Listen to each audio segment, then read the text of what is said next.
बॉलीवुड वैसे ही इतने बुरे दौर से गुजर रहा है, उसके ऊपर अगर बॉलीवुड के एक्टर्स इस तरीके की स्टेटमेंट्स देंगे कि पब्लिक को उनकी फिल्में देखनी है तो देखें, नहीं देखनी है तो ना देखें, तो इसके बाद उनकी फिल्मों का बॉयकॉट का ट्रेंड टॉप पे आना लाजमी है। मैं इस वक्त बात कर रही हूँ आलिया भट्ट के उस स्टेटमेंट के बारे में जो उन्होंने 2 दिन पहले ही एक इंटरव्यू में बोली है और साफ ये बात बोली है कि अगर पब्लिक उनकी फिल्में देखना चाहती है तो देखे, नहीं देखना चाहती है तो ना देखे, जिसके बाद से बॉयकॉट ब्रह्मास्त्र का ट्रेंड जो था वो सबसे टॉप पर आ गया था ट्विटर पे। ये अगस्त 2022 का महीना आखिर है ही इतना इवेंटफुल जिसमें हमको 3 बड़ी बॉलीवुड की फिल्म्स देखने को मिली और उन्हीं के सामने 3 तेलुगु फिल्म्स ऐसी देखने को मिली जो साथ ही साथ रिलीज हुई, लेकिन उन तेलुगु फिल्म्स ने बॉलीवुड की बैंड बजा के रख दी। उन तेलुगु फिल्म्स ने ऐसा बिजनेस किया जो बॉलीवुड कभी सोच भी नहीं सकता था और वहीं दूसरी तरफ बॉलीवुड की जितनी भी वो जो 2-3 फिल्में थी वो पूरी तरीके से जमीन की धूल फांक रही थी। इसी बारे में बात करेंगे आज के वीडियो में। हम बात करने वाले हैं अगस्त मंथ में रिलीज हुई ये 6 फिल्में जिन्होंने पूरी काया पलट करके रख दी सिनेमा की, और साथ ही साथ नंबर्स और फिगर्स की बात करेंगे। पहले बॉलीवुड की 3 उन फिल्मों की और साथ ही साथ सामने खड़ी टॉलीवुड की वो 3 फिल्में। तो इस वीडियो को एंड तक जरूर देखिएगा और अगर अभी तक मेरे चैनल को सब्सक्राइब नहीं किया तो सब्सक्राइब कर लीजिए। तो सेकंड वीक में भी कार्तिकेय 2 ने धमाका मचा के रखा हुआ है एक रिमार्केबल नंबर के साथ। अब तक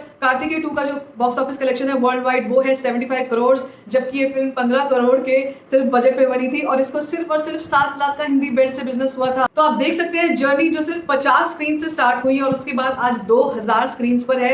महज 11 दिन में ही इसने इतनी बड़ी ग्रोथ करके दिखाई है।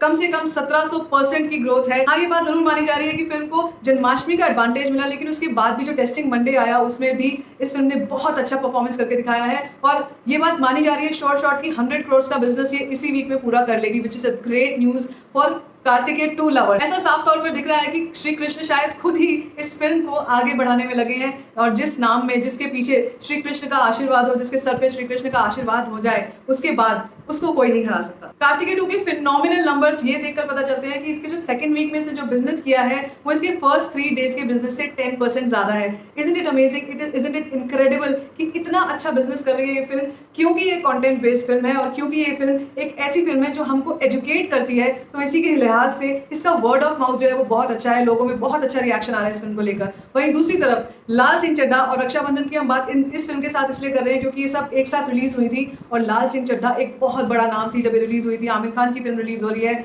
4 साल के बाद एक फिल्म आ रही है, लेकिन उस फिल्म ने अभी तक सिर्फ और सिर्फ 55 करोड़ का बिजनेस किया है। अभी तक सिर्फ और सिर्फ 55 करोड़ कमा पाई है ये फिल्म, जबकि इसकी लागत 180 करोड़ है।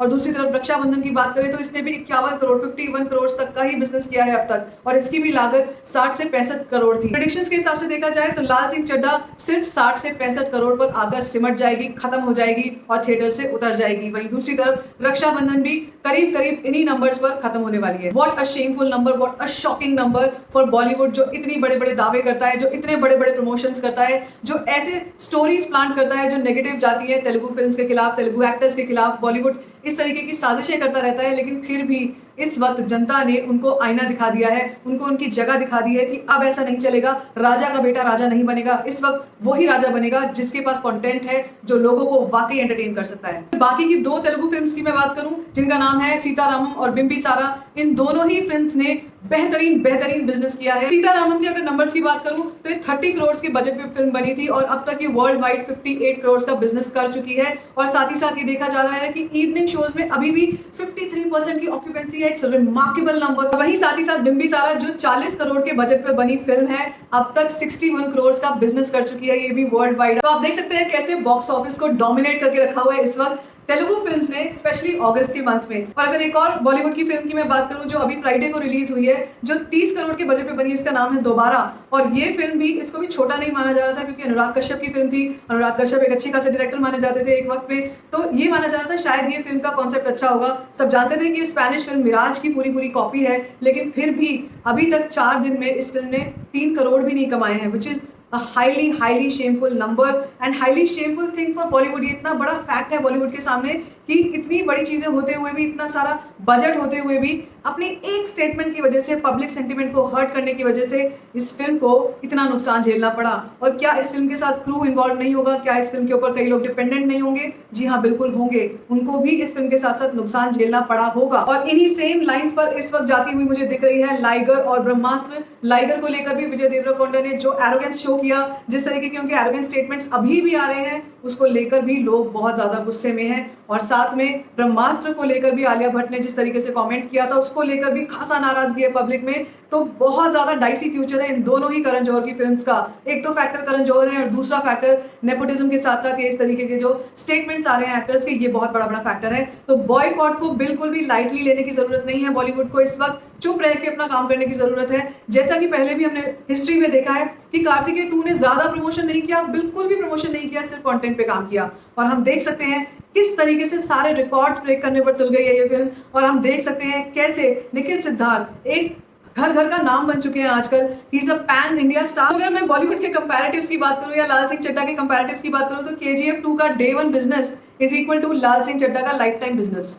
Can you imagine, can you see कितने बड़े गर्त में जा चुका है बॉलीवुड। और साथ ही साथ अब ये जो हरकतें कर रहा है उसके बाद तो मुझे नहीं लगता है कि बॉलीवुड जल्दी से रिवाइव कर पाएगा। ब्रह्मास्त्र भी एक बहुत बड़ी फिल्म है। अयान मुखर्जी ने 10 साल की मेहनत लगाई है, लेकिन आलिया भट्ट के एक बयान से, एक गलती से इस फिल्म को भारी नुकसान झेलना पड़ सकता है। और मच हाइप के बाद विक्रम वेदा का जो टीजर आज रिलीज हो चुका है, मैंने देखा है। हालांकि मैंने क्योंकि फिल्म देखी हुई है, मुझे विक्रम वेदा की हिंदी रीमेक को लेकर बिल्कुल भी एक्साइटमेंट नहीं था।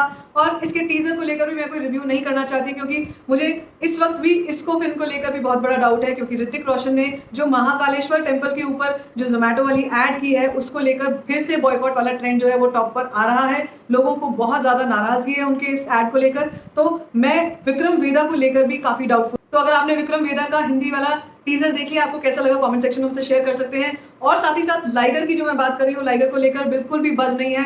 अनन्या पांडे, विजय देवरकोंडा, इन दोनों के ही पेयर से लोग चिड़े हुए हैं। ऑब्वियसली अनन्या पांडे का जो फैक्टर है उनका वही है, नेपो किड वाला फैक्टर। साथ ही साथ वो काफी बिंबो वाली बातें करती हैं, बहुत ही अजीब तरीके की बातें करती हैं जो लोगों को हजम नहीं होती। और विजय देवरकोंडा का जो कमेंट है वो लोगों के गले नहीं उतर रहा है। करण जौहर वाला फैक्टर बहुत बड़ा फैक्टर सामने आ रहा है। पुरी जगन्नाथ जो इसके डायरेक्टर हैं, पोकरी के भी डायरेक्टर थे, लेकिन उनका मैजिक भी अब कम होता हुआ दिखाई दे रहा है। तो आपको क्या लगता है, लाइगर का भविष्य क्या होने वाला है, फ्यूचर क्या होने वाला है? क्या आप लाइगर देखने जाने वाले हैं? मुझसे कमेंट सेक्शन में शेयर कीजिए। तो बड़े बड़े ट्रेड एनालिस्ट, बड़े बड़े एक्सपर्ट्स और साथ में हम जैसे लोग भी जो ये बात कह रहे हैं इस वक्त कि बॉलीवुड को बिल्कुल कोई ऐसे कमेंट्स देने की जरूरत नहीं है, मीडिया इंटरेक्शंस को अवॉइड करने की जरूरत है, इस तरीके के प्रमोशंस करने की जरूरत नहीं है जहां पे उनसे ज्यादा सवाल जवाब हो।